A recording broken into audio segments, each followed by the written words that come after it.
Olá pessoal, a gente está aqui de novo para mais uma videoaula sobre textos jornalísticos. A gente vai fazer essa sequência de aulas sobre textos jornalísticos.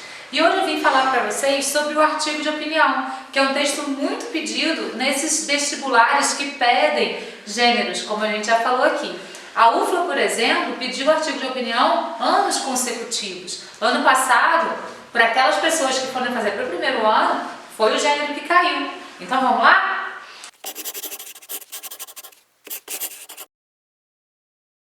O artigo de opinião é um texto predominantemente dissertativo, certo? Ele tem também como objetivo, assim como a dissertação argumentativa, convencer o leitor sobre a opinião dele. Geralmente, o artigo de opinião é feito em cima de um tema polêmico, sempre um tema polêmico, certo? E a partir desse tema você vai discutindo as suas ideias para poder convencer o leitor daquilo que você acredita, ok? Ele vai circular num veículo de comunicação, pode ser uma revista, um jornal, pode ser um site, né? Sempre num veículo de comunicação é que ele vai ser então veiculado. Quem escreve é um cara chamado articulista. O articulista pode ser uma pessoa convidada pelo jornal a escrever sobre um assunto que está em voga na sociedade. Pode ser uma pessoa que ofereça um artigo para o jornal, para a revista, enfim, para o site. Ou pode ser um repórter, uma pessoa contratada pelo jornal para escrever o artigo de opinião. Então, quem escreve se chama articulista, certo? Isso pode cair nas múltiplas escolhas lá do Enem também, ou então dessas provas que vocês vão fazer em outros vestibulares. Então é bom a gente saber o nome de quem escreve cada gênero textual, para poder então, numa questão de múltipla escolha, saber responder direitinho, beleza? Por circular em veículos de comunicação, a linguagem do artigo de opinião vai ser de acordo com esse veículo. Se for, por exemplo, lá na proposta de redação, tiver escrito assim, escreva um artigo de opinião para uma revista de jovens, você pode utilizar uma linguagem mais despojada, não com gírias, mas um pouco mais despojada, dando aquele tom para o jovem, não com gírias e nem com linguagem coloquial. Nenhum vestibular gosta disso, ok? Se falar lá na proposta de intervenção, o texto tem que ser escrito para uma revista de grande circulação, aí você vai usar uma linguagem mais formal, certo? Porque aí eles estão pedindo que você utilize esse tipo de linguagem, ok?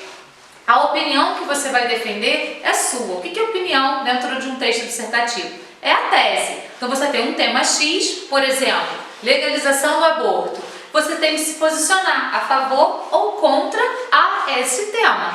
Isso é sua tese. E a partir da tese você vai desenvolver todo o texto, certo? O tema e a tese é importante que eles fiquem claros já na introdução, certo? Então a introdução você já deixa bem claro sobre o que você vai falar e o posicionamento que você vai defender. Por que isso? Porque nós temos poucas linhas para desenvolver o texto. Então se a gente ficar se alongando muito na introdução e não deixar claro o tema e tese, a gente já está perdendo tempo, ok? Aí você vai para o desenvolvimento. 2 ou 3 parágrafos de desenvolvimento cabem bem nas linhas que o vestibular disponibiliza. A Unicamp disponibiliza 24 linhas. Nesse caso, é mais interessante que você utilize 2 parágrafos, certo? Já a UFLA disponibiliza 30 linhas. Nesse caso, você tem condições de elaborar 3 parágrafos de desenvolvimento. É importante que cada um dos parágrafos de desenvolvimento apresentem um argumento que vai responder a pergunta por que em relação à tese. Então, por que o aborto deve ser legalizado? Ou por que o aborto não deve ser legalizado? E aí, a resposta a essa pergunta vai ser o seu argumento. E é importante que você traga estratégias argumentativas para o seu texto. Essas estratégias vão ajudar o seu argumento a ganhar credibilidade, né? Uma citação, uma alusão histórica, algum tipo de coisa que traga essa credibilidade para o seu argumento. Daí você parte para a conclusão. Na conclusão você vai fazer uma retomada do que você falou lá na introdução, tema e tese, e uma síntese dos argumentos que você utilizou, fechando o texto sem fazer perguntas e sem se comunicar com o leitor, né? No artigo de opinião, você pode utilizar tanto a terceira pessoa do singular durante o seu texto para desenvolvê-lo, ou a primeira pessoa do plural, certo? O mais comum é utilizar a primeira pessoa do plural, mas os 2 casos estão corretos. É importante que você lembre de não assinar o seu texto, porque a assinatura pode ser considerada identificação e nesse caso você pode zerar a redação. Ok, pessoal? Então essas são algumas dicas sobre artigo de opinião para você ir muito bem tirar nota máxima nos vestibulares e nos seriados que trabalham com gêneros textuais. Ok?